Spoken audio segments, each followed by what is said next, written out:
भाऊजी तिच्याकडे बघत होते, तिचं हसू बघत होते, बरोबर ना?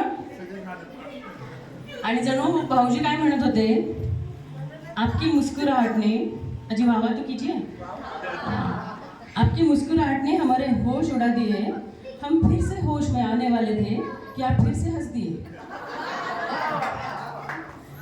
अशा प्रकारची ही जोडी छान आणि आजी तर त्यापेक्षा भारी आणि असे आशीर्वाद लाभलेली ही जोडी आहे.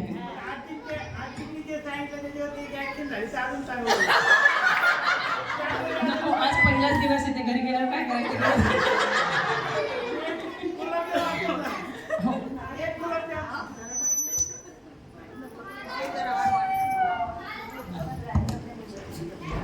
मी एकमेकांसाठी काही वेगळं गिफ्ट आणले. गिफ्ट मागच्या भावना आपण समजून घेऊयात आणि ते गिफ्ट काय ते मलाही माहीत नाही आहे. बघूया त्यांनी काय एकमेकांसाठी गिफ्ट आणले.